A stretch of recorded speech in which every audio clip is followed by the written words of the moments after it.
Welcome to another episode of Conversations with Coleman. If you're hearing this, then you're on the public feed, which means you'll get episodes a week after they come out, and you'll hear advertisements. You can gain access to the subscriber feed by going to colemanhughes.org and becoming a supporter. This means you'll have access to episodes a week early, you'll never hear ads, and you'll get access to bonus Q&A episodes. You can also support me by liking and subscribing on YouTube and sharing the show with friends and family. As always, thank you so much for your support. This episode is actually a recording of an event I did many months ago with Brittany King, an up-and-coming freelance writer. We talk about Brittany's background leading her local BLM chapter, her experience studying with Ta-Nehisi Coates, her evolving views on race and identity politics, how American race politics affects many people's views of the Israel-Palestine conflict, the causes of the 2020 summer riots, and many similar topics. So without further ado, Brittany King. It's a pleasure to be here. And before I start, I'd just like to thank the Brotherhood Synagogue for hosting this event.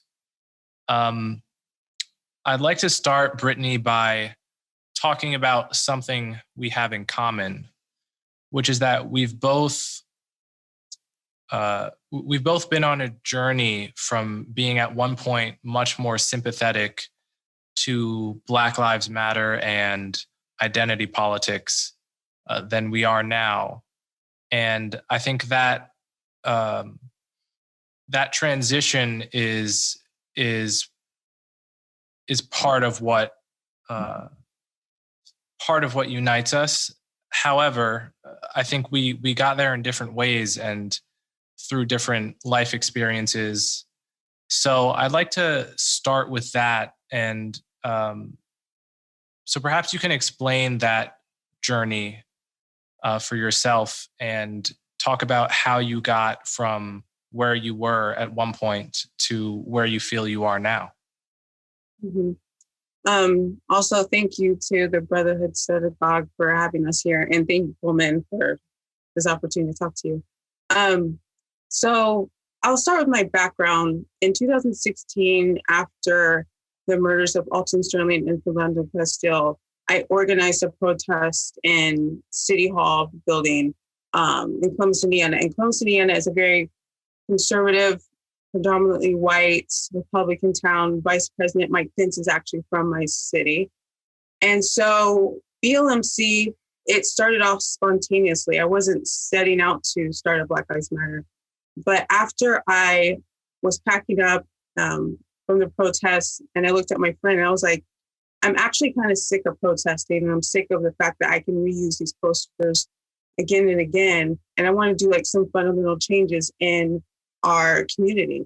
So long story short, it took about a week for me to organize how I would effectively implement a BLM in Columbus, Indiana, because we weren't like Ferguson, we weren't like Baltimore, we weren't facing these issues that they were head on.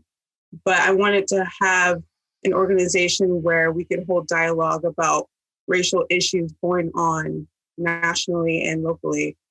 So my suspicions, and I guess like when I became a skeptic of BLM, was at the tail end of my leadership with leading the chapter. Like Gloria said, I went to NYU for my master's in journalism, and that was in 2018 in August. So when I left in August, I think about 5 or 6 months prior is when I started to get these suspicions that the overall BLM narrative or message was a little off. I felt like something deep down was going to backfire on BLM by certain narratives that was going around with like white guilt, white fragility, and things of that nature. And it was actually these narratives that kind of sparked this confusion within me. And it's something that I kind of dealt with internally. But I started to become confused and I don't want to say worried. I'll just start with this example. So I started to see that these phrases, white fragility, white guilt, and these notions of white silence is complicit, your silence is violence for white people. It was a bit of a contradiction because when we want them to come to protests or speak out to their families or their friends or, be vocal on social media, we wanted them to be, very loud about that. But when it came to holding actual dialogue with people in mixed company, in intimate forums where like real discussion and real change could happen, it was almost as if we were saying, your silence, being vocal here is violent. Like, we want you to be silent here because we're like, don't center yourself, don't cry, don't show any emotions, like don't exhaust the Black people in the room, don't overstep, don't overtalk. Like all of these rules were constricting the discussions. And even though with my chapter, I didn't implement this within our organization, but I definitely participated in this narrative online. Definitely reshared this narrative. I would even sometimes if someone asked me a couple of questions that I felt like I've answered before, I would be like, Google it and move on. And I would think that that was my agency. Like I felt like I had the right to do that. But I think right before I was about to leave NYU and I was stepping down, and I was just thinking about this with myself, I was like, I think we're off on this. And I think we're going to see a big backfiring. And I think it's happening right now, actually. So that's kind of like my journey. There's other examples, but I'll let you go on because I know that you had your own experiences with Black Lives Matter as well. Yes. Yeah. Well, for my part, I remember in 2012 when Trayvon Martin was killed, that was the first moment in my life where I guess the first moment after Obama was elected, but really the first moment where I felt like I was thinking about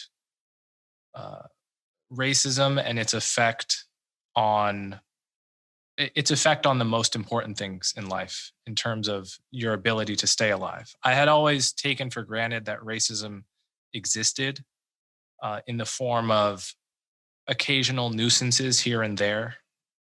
But that was the first time that I reckoned with the possibility that someone in the year 2012 at that time could get killed, someone who was my age. I was the same age as Trayvon Martin. And it affected me. I remember I didn't follow the story closely, but from what I did see and hear, I was fairly shaken to my core and very sympathetic to the rhetoric, the anti-racist activist rhetoric that came on the back of that tragedy.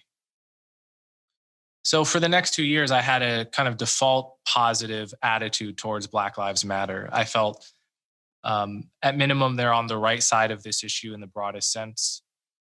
Fast forward to 2014, Eric Garner is killed in New York. Michael Brown is killed in Ferguson. And the riots in Ferguson begin. And at this point, I'm about 18 years old. I'm just getting out of high school, enrolling at Juilliard as a jazz major. And we're talking about the Michael Brown incident in class with a professor whose intellect I was not generally very impressed by. And this professor took it for granted, took it as obvious that the policeman was in the wrong for shooting. Not only that it was a racist tragedy. It was a tragedy that could not possibly have happened had Michael Brown been white. And as I said, my lingering sympathy for Black Lives Matter made it so that was my default opinion as well. And I couldn't imagine how anyone who wasn't racist could have had a different opinion. Then I remember talking to my roommate about it at the time, who was my best friend at the time as well. And he was a white guy from Arizona with a kind of, I guess, slightly more conservative politics than mine, but I wouldn't call him a conservative. He was likely a Democrat, but he was skeptical. And the fact that I knew him not to be racist because he was my best friend and he was skeptical, it suggested to me that there's a standpoint from which you can be skeptical that doesn't entail being a racist. And then I remember I became curious. I thought to myself, well, my professor, who often says very shallow and uninformed things, agrees with the default BLM position. Perhaps I should do a little bit more research and see what I actually think about this issue. And then I stayed up all night reading the testimony from both sides, from the cop, Darren Wilson, and from Michael Brown's friend who he was walking with, who witnessed it. And what I came away with was complete agnosticism on what actually happened. Because I knew that if what the cop said was true, then this was a justified shooting. And I knew that if what the friend said was true, then this was a murder. And more importantly, I knew that I did not know enough to tell who was telling the truth, nor did anybody else. So for me, that was a pretty crucial moment, because I gave myself permission to think skeptically, right? To think about what is true here outside of the prepared narratives on both sides, the prepackaged narratives that you're sold.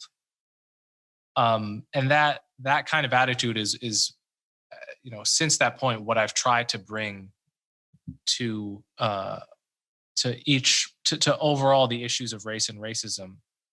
And I think it's an attitude that is unfortunately in too short supply, and that isn't really taught to kids very well, and isn't very present in the culture right now. Mm-hmm. I want to insert a question here because it's really interesting. There's another suspicion that I had, and I think it was in 2017, that I don't think I told anyone but my mother actually this. And I told her this maybe last year. But when you're talking about Michael Brown and seeing the reports and like objectively looking at both sides, what made you not just have that reaction of this report just is racist? This report's off. Since you were so passionate about BLM, what made you just say, actually, there might be some validity here, instead of saying like, no, this isn't right. This is doctrine. That's a good question. I think by default, I tend to have more trust in institutions and society than some people do, which is to say, I find a lot of people have a little bit of a conspiratorial bent, which is to say they're very quick to believe that something was doctored, that the world is basically full of good guys and bad guys, and that the bad guys are constantly gathering in back rooms, clinking cocktails together, twirling their mustaches, and coming up with extremely devious ways to deceive all of society. And they're extremely powerful. And for some reason, there are almost never whistleblowers, except for, the occasional Snowden or Assange. I think that picture of the world is pretty untrue. I tend to think what's more true is that everybody is human, which means that often everyone has an incentive to lie or exaggerate for their own benefit. The police lie and exaggerate all the time. I know that to be true. But I also know that the best friends of people who died lie and exaggerate all the time to protect their dead friend's reputation. So I couldn't give one side any sort of credit that I couldn't also give the other, or any sort of skepticism that I couldn't get the other, absent further evidence that would confirm one side or the other from a neutral third party perspective. Hmm. Well, I would say years ago, I definitely believed in the mustache man in that movie. Because my story is complete opposite. Though I knew deep down what I saw was 100% true, but I refused to believe it. So I'm going to go back to what I was talking about when my mother was the only person I told this to. I think I was at grad school writing a paper and I told her this story. I remember I was invited to do a speech for March for Our Lives and like show up for the Black Lives Matter narrative, like the organization. And, I was going to talk about all of the Black people that died in 2017 and I believe 2016 were the years. And I went to look at the FBI reports and like this stats and the data and everything. And I was prepared to see a huge number. I was thinking I was going to see 2,000 Black unarmed people died or 3,000.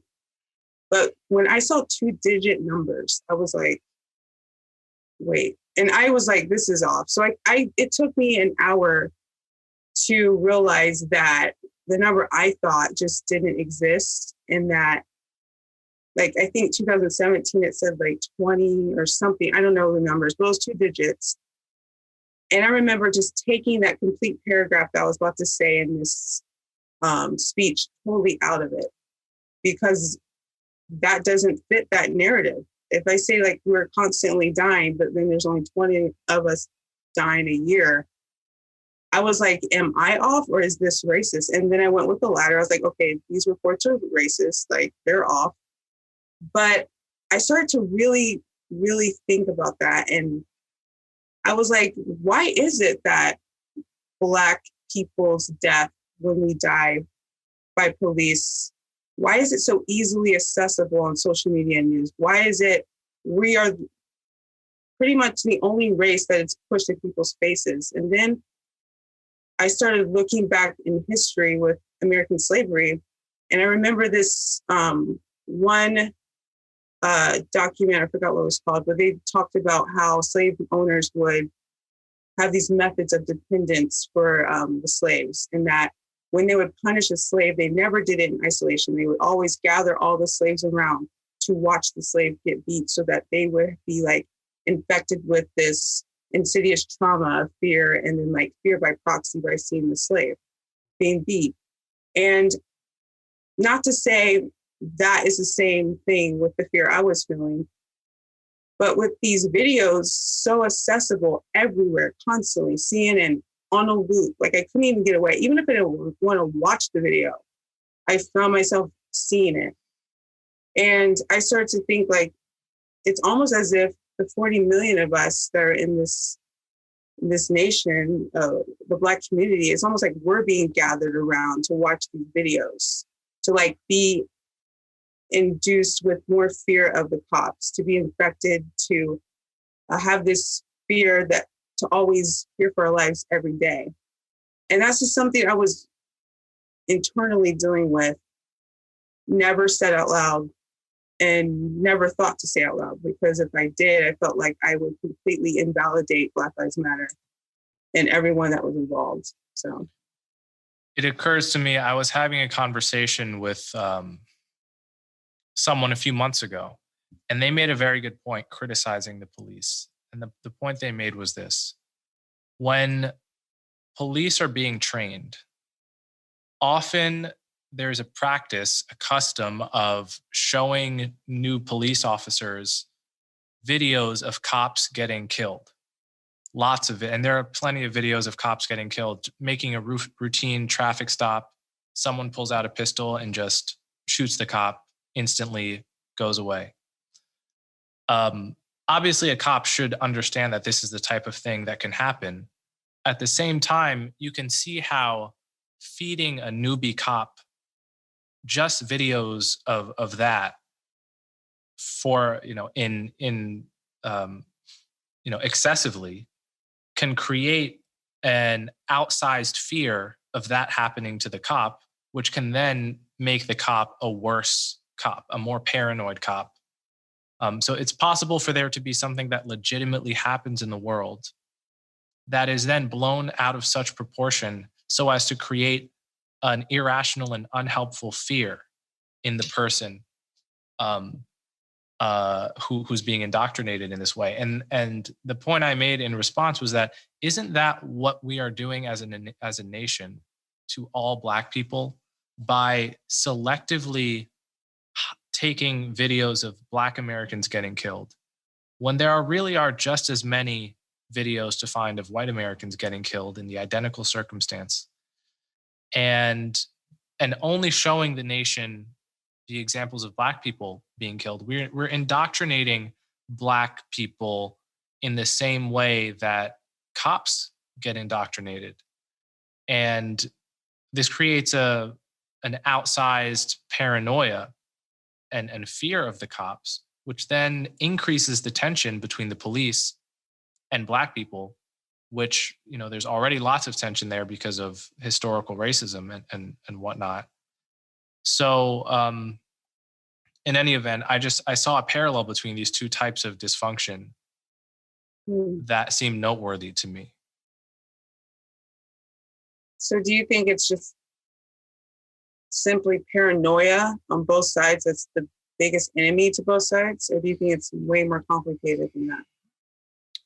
I think there's probably more than that, but paranoia is a huge problem because in America, we're trying to do something that most places historically have not even attempted to do, which is to have a multiracial, multi-ethnic democracy with substantial immigration of people from all over the world where everyone has equal rights. That is a historically novel scenario and historically recent. Most places that have had ethnic diversity have just, different groups of people have just been siloed into their camps, only trusting people like them. And, interracial marriage is 50 years old as a nationwide legal reality.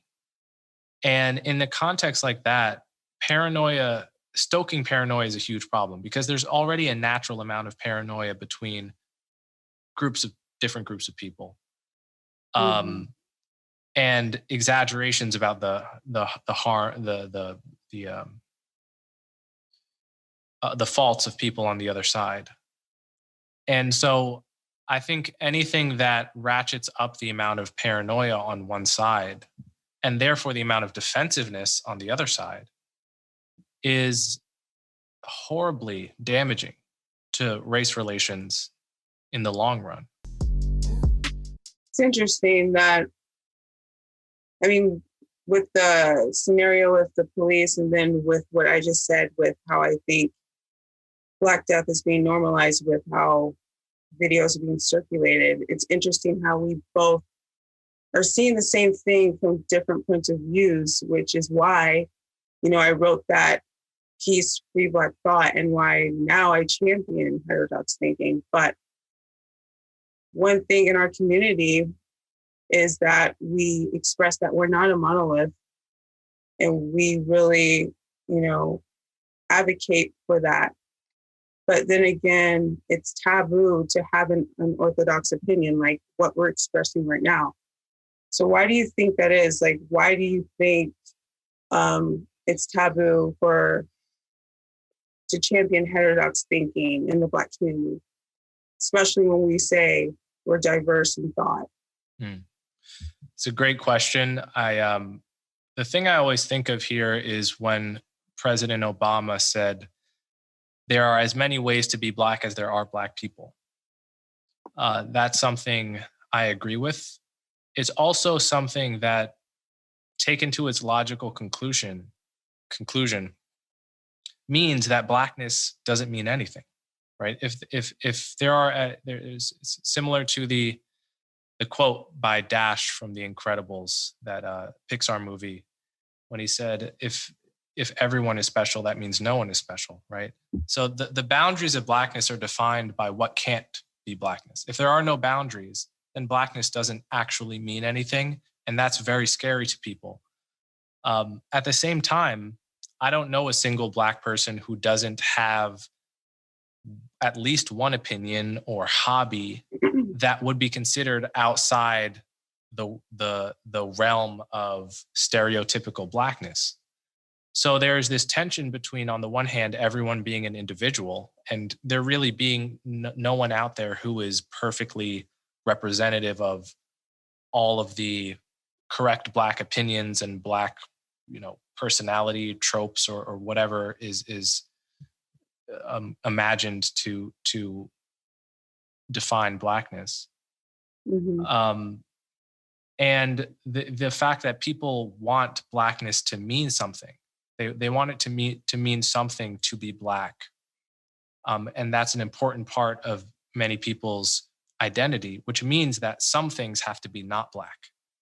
And then whatever those things are, whatever those opinions are, that's who you punish. And then the question is, well, why is there so much of this in the Black community as opposed to other communities? Well, there is a lot of it in other communities too, is the first thing to note. But I think it probably has to do with a cultural holding pattern from an earlier era, an era where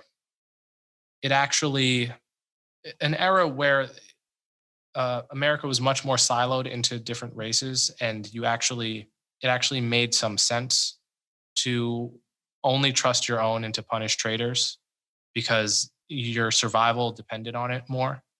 The great writer Shelby Steele, who grew up under Jim Crow, talked about being a kid and driving into a new segregated town. And the first thing you would do when you drove into such a town is you would find the first Black person that you saw and ask them which hotels you could stay at and which hotels you couldn't, which restaurants you could go to, which you couldn't, which parts of town you should avoid, and so forth. And then he recalls driving through the same town he drove through as a kid many decades later and thinking how utterly different it seemed, how crazy it would feel for him to go up to a Black person and need any information that was truly pertinent to his survival because of how much things had changed. So you could see how in the first instance, it kind of makes sense to have an ethic of sticking together and punishing traitors. But I think many people have a difficulty recognizing a new situation. So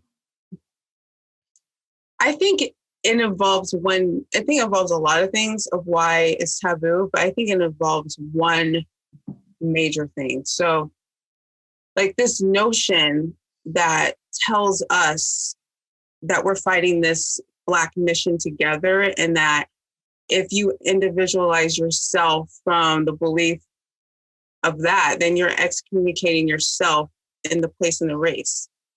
And after like interrogating this idea, that's how, my article came about. And I was just getting at it at that point, but I'm really diving into this more and more, and then I'm writing another piece. But I think our community sees a Black individual who holds an unorthodox viewpoint, like you said, as a traitor of the race, because to hold a different opinion and idea from the mission, it seemed that you don't want to be Black. It seemed that you want to break away from what that means. And I remember reading this book last year called Black Skin, White Mask. And the author really gets into this like psychoanalysis of this idea of this like Black belief system, that it's like this inherited Black consciousness, that it becomes like the default way for one to think of oneself. And basically that each Black person who inherits this Black consciousness, they are not an individual holding their own thoughts about racism and oppression, but merely like a body, like an object holding ordained thoughts on these issues, if that makes sense. So if this is the main idea, and if this is like what it is, to me, it does make sense why a large portion of our community would see like a heterodox way of life as betraying the race, as a threat.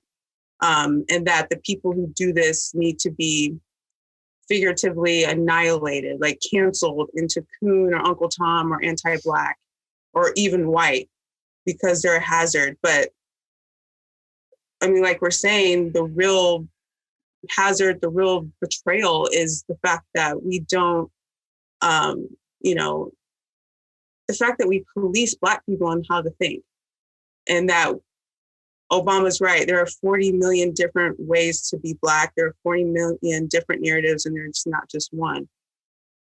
But that's my idea with it. It's more complicated than that, but I do think that we have this sense that we have to stick together because there's only 13% of us and the world's already against us. So if one of us, breaks away, then you're automatically an enemy. Like we need the numbers. We need the people to champion this one idea of liberation. So what I notice about that, by the way, is that it is the logic of war. It's the metaphor of society as a war with different armies, with the different races being different armies, right? That's how you punish traitors in war, and there's a logic to it.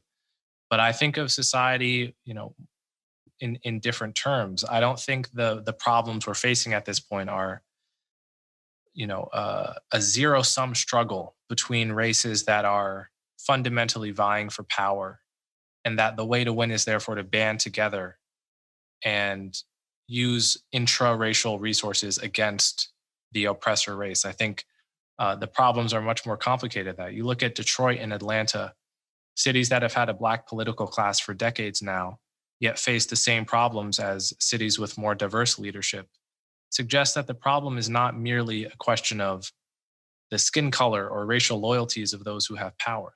These are complex issues.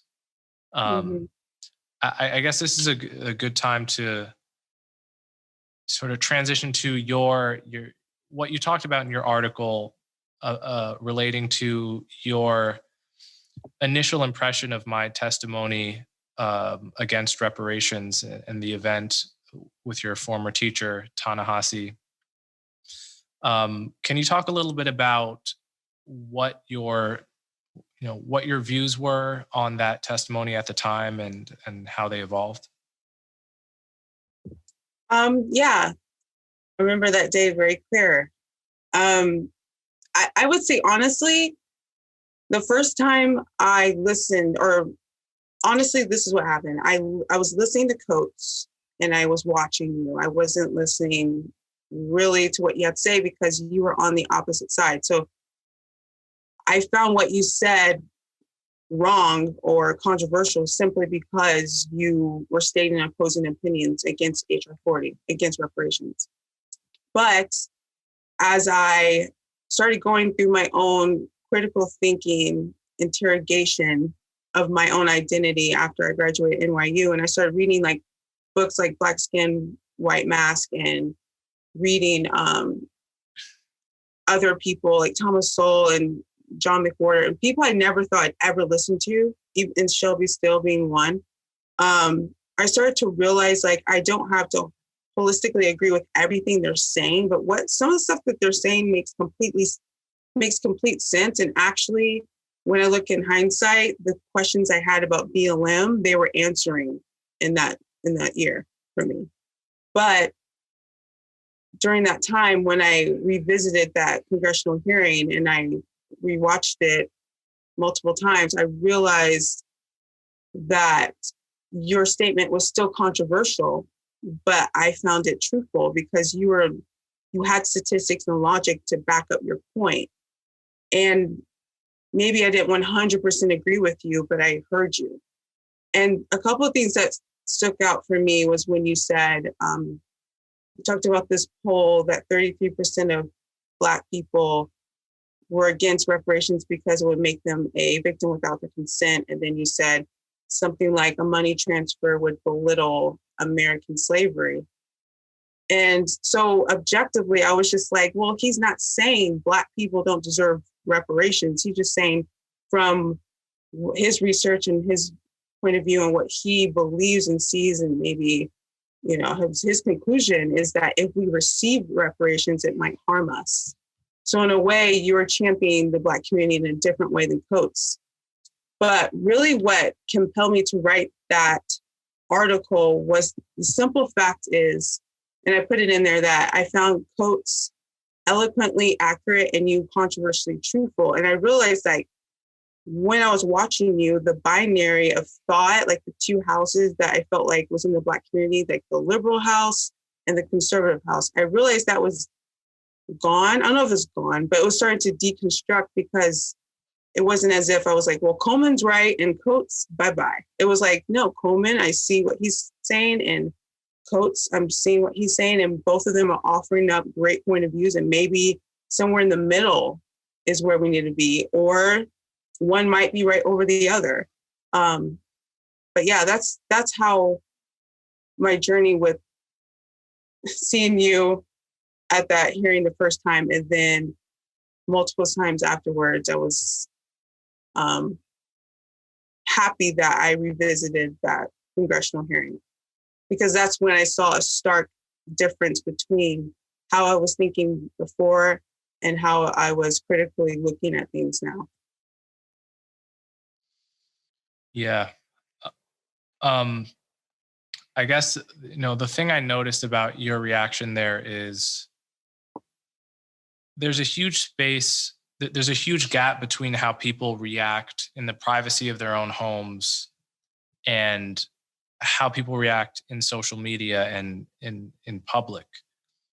And the gap, as far as I can tell, is that I think there are a lot of people that came away from that testimony or from similar events seeing both sides of the issue. There is there was this big political tribes report last year, which talked about the notion of an exhausted majority in the center that is not so extreme on either side of many of these sensitive cultural issues. But for the most part, in the talking heads and on Twitter, you see the most extreme versions of each side. And that leads each side to think of the other side as crazier and more extreme than it actually is. And that's a huge problem right now, is that if you, and there's lots of studies on this, if you ask Republicans what they think the average Democrat believes, they picture the average Democrat as someone who is completely pro open borders, who wants to dismantle capitalism. And then if you do the same thing on the other side, the average Democrat sees the average Republican as someone who completely wants zero immigration, wants to completely gut the welfare state. And both of these are just caricatures. And it makes it very difficult to enter a conversation with someone you disagree with any chance of there being a meeting of the minds. It's a very difficult, it's almost impossible to really express that. And there's also not a huge market for it. There's a huge market for extreme opinions. So that's sort of what I gleaned from your article, in addition to simply being happy that, somebody saw that and was at minimum somewhat persuaded by it. Mm-hmm. When you were walking in, I'm just curious, when you were walking into the congressional hearing and you knew, you're about to make a big statement nationally, did you have that in mind, that you wanted to break that stereotype of what a conservative would be? Because if you're on the opposing side of Coates, you're considered a Black conservative. Like, was that in your mind at all? Or what was in your mind? Like, how were you feeling when you were trying to express this? Just quickly, because I think we'll get to the Q&A in a moment. I've never thought of myself as a Black conservative or as a conservative. I've tended to think of myself as someone who is committed to reason and to thinking about, what makes sense from the point of my bedrock philosophical principles. So, it wasn't, I wasn't going into there trying to rebrand Black conservatism or anything like that. I was just trying to speak from what I saw to be true. So let's now go to the Q&A. Yes, so this is a good time to jump in. You guys, if I could, just before I start with some of the questions, since you are speaking in front of a synagogue community, I wonder if I might ask, anti-Semitism and anti-Israel sentiment in BLM and other progressive movements, I wonder if you could speak to that a little bit. Yes, well, there's a lot to say about that. I think the most important point to make is that, and I noticed this especially as a Columbia student, is that many people sympathetic to Black Lives Matter and Black identity politics in the American context have a sort of cookie cutter vision or have a cartoon version of the Israel-Palestine conflict that is actually just a carbon copy in their minds of American race relations. So they see American race relations as fundamentally about the oppressor and the oppressed. And you can see how one gets to that with American history. Black people were slaves here and then, subject to segregation for another 100 years. And white supremacy was the law of the land until, the mid 60s in many places. So folks see that and then graft that picture onto Israel, analogizing the Jews to whites and Palestinians to blacks. And what I encountered a lot at Columbia is students who had no knowledge in particular about the history of Israel or Israeli politics, but who nevertheless had equally strong opinions that had just been imported from their view of American racial politics. They had just pressed copy paste on their views about American race relations and just pasted that into the Israeli context, which I think is a rather large mistake. If you have any comments, Brittany, great. Otherwise, I'll move on to some of the questions. Your call. I guess we can do the Q&A so there's more time. Okay, so actually there's a question. I'm going to combine a question from Matthew and it looks like from Kate. So Matthew asks, he says, Malcolm X famously said that white liberals were the greatest enemy of blacks in America. As a 57-year-old white male liberal, I'm only now starting to understand that. Do you guys have any thoughts on that? And similar from a 27-year-old white woman who lives in Seattle and works as staff at a public university.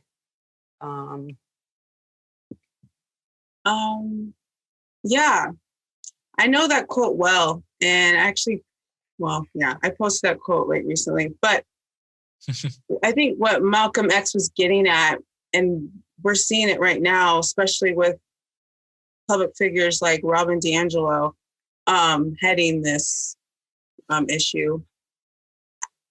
I do believe this, and in a particular way, now with the anti-racist movement, there's obviously a lot of white liberals inside of this and mobilizing and fighting for Black Lives Matter. But it seems that Black Lives Matter has become a space for people like these people to try to figure out how they cannot be racist and how they can get their allyship badge and their woke and their woke button and exempt themselves from being the problem, therefore being good. And that Black Lives Matter for them is not really about Black lives, it's about their lives. It's about how can I make this work for me? How can I make myself look good? And unfortunately, people like Robin DiAngelo, they're making a fortune selling this concept, and which backfires on Black people, because what this does is it essentially dehumanizes Black people by infantilizing us, by telling white people that all Black people are victims and that they all need your help, that they cannot be saved if white people don't save them, which is very patronizing. So what I'm seeing from, I'm not gonna say all white liberals, but woke people that identify as woke, I feel like they're not helping Black people in a way of helping a peer. I feel like they're trying to parent kids. And like Malcolm X also said, people that pity you, they do not respect you. So that is what I'm seeing right now. And yeah, I completely agree with that quote. Coleman, any thoughts on that, or ready to move on? I think that was a great answer. Okay. Let's move on. Let's see, from Shelley. Why do you think of the worldwide eruption in response to the Floyd killing? What was it, COVID cabin fever, or the intensity of the event? Why the worldwide eruption over this event? Yeah, certainly COVID cabin fever. I went to several protests in New York, and it's fair to say this was the closest thing you could possibly get to a concert. And it was June, and people were, understandably extremely antsy, and there was nothing to do. Very few people had jobs. Many people had gotten fired. The Zoom world was working, but it wasn't working to the degree that it is now. So the weather was great, at least in the north of America, where that matters. So all of those things conspired to cause the sort of global eruption. And then there was just the brutality of the image itself. There's something more brutal about seeing a knee on the neck for 8.5 minutes than seeing someone get shot to death. And so I think the combination of those two things, and it also, it must be said, the fact, it seems too obvious to say this, but it's an important element.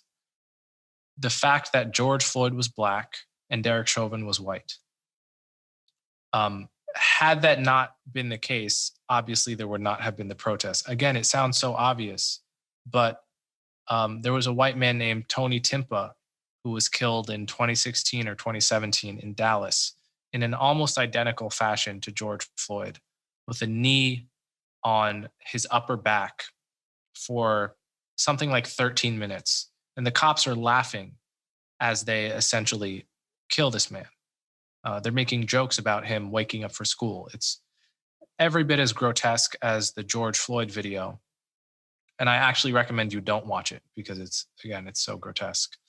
But had that happened, even with COVID cabin fever, there would not have been global protests. So it's those three elements. It's the race, it's the brutality of the particular kind of hold, and the racial component. Okay, another question for you both from John Wilcox. Do you think the BLM movement will be strengthened or not by Biden's election? Or put another way, what does Biden's election mean for the BLM movement?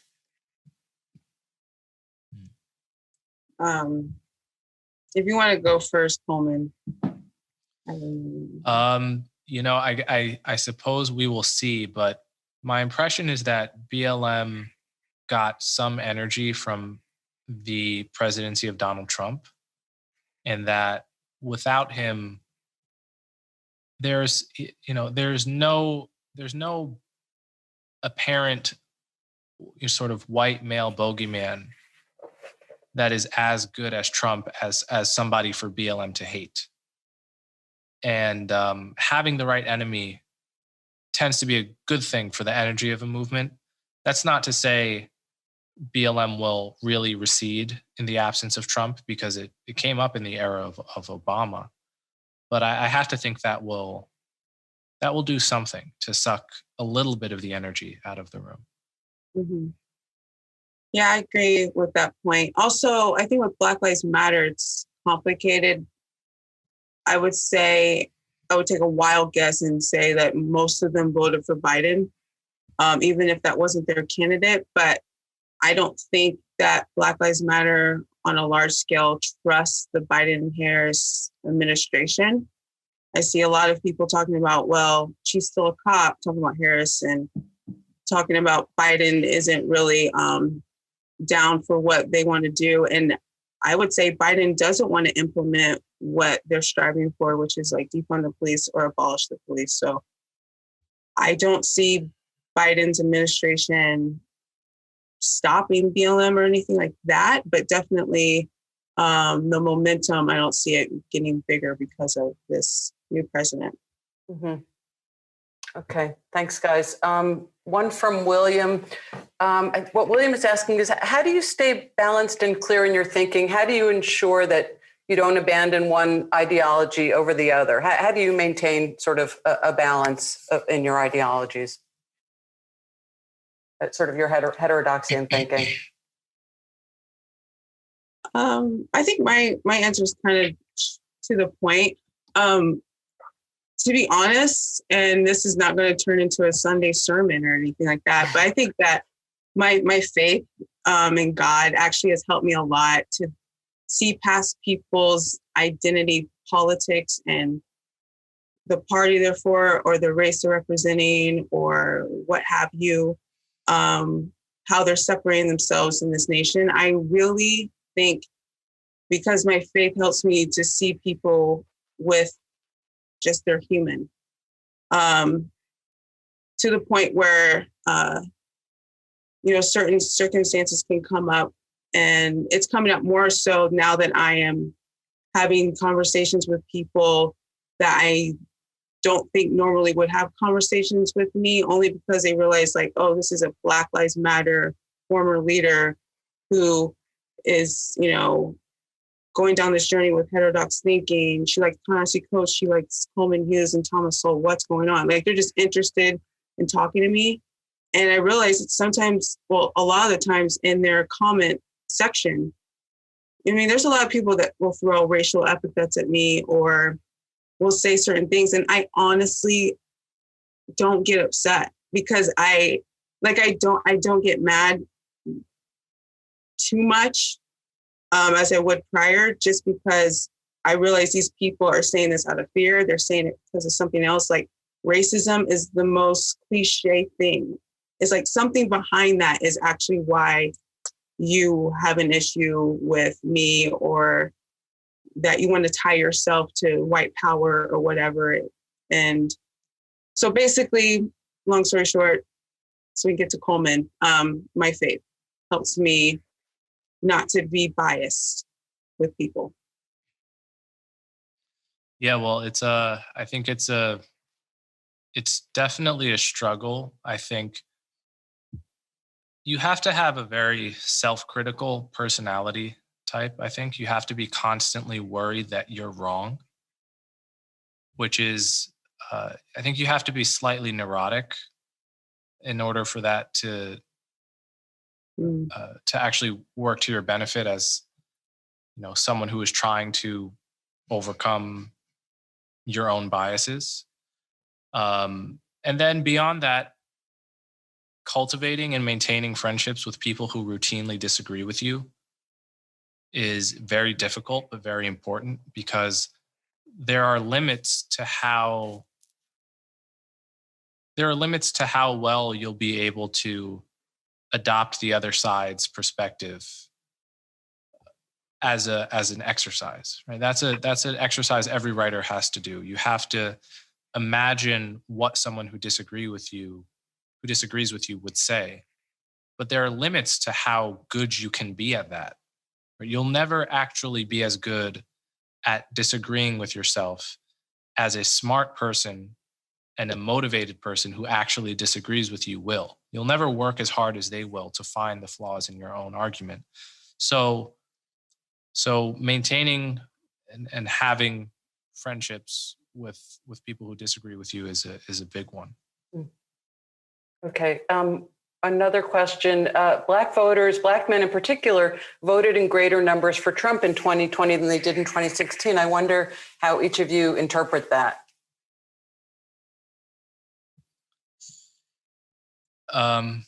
Well, yes, it's I'm not totally sure why it happened. What I do know is that that's a trend that's been going on for 10 or 15 years now, is that almost in every election there's been a slight rightward shift among Black men and Hispanic men. And largely Biden won because he gained so much ground with white voters that he made up the ground he lost compared to Hillary with Black and Hispanic voters. It certainly goes against all of the maximalist claims about how racist Donald Trump is. Certainly, there's tension between those two. I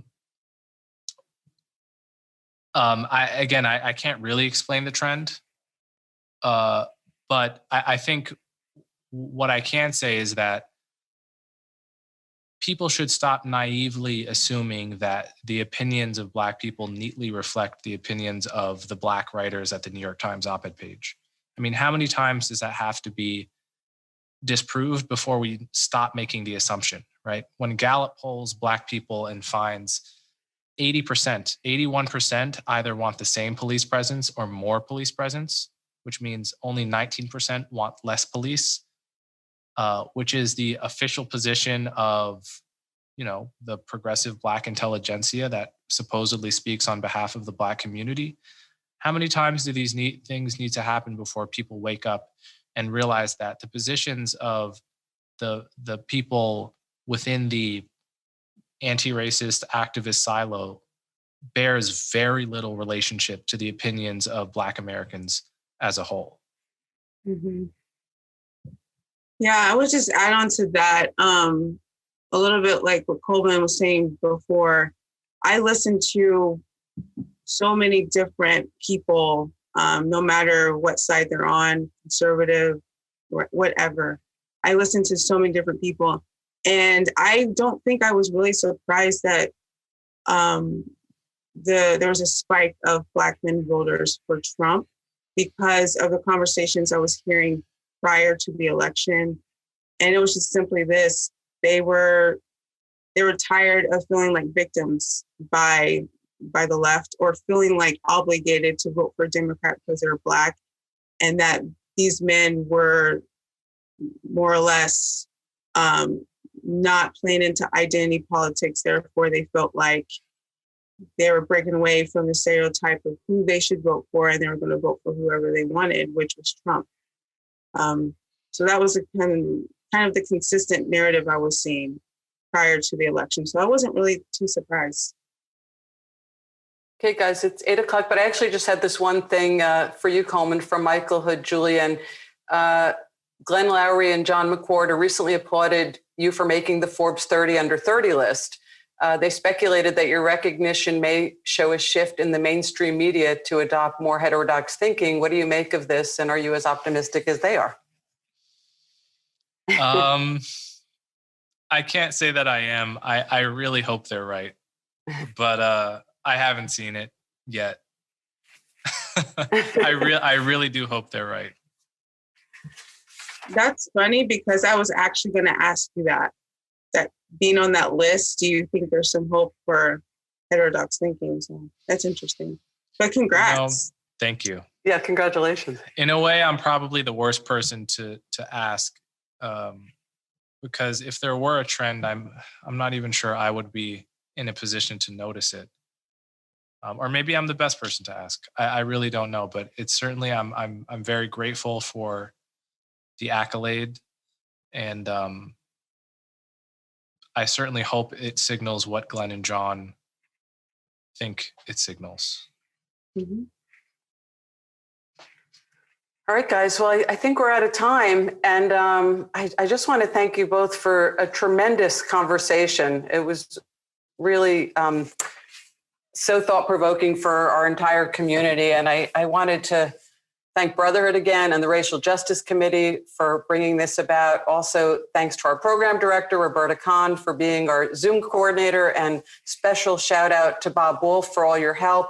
And you guys, just thank you. Really, a lot to digest, a lot to think about. And I guess that's it. Have a great rest of your evenings, and have a good night. All right. Thank you, Gloria. Thank you. Thank you so much, you guys. Bye. Bye. Bye.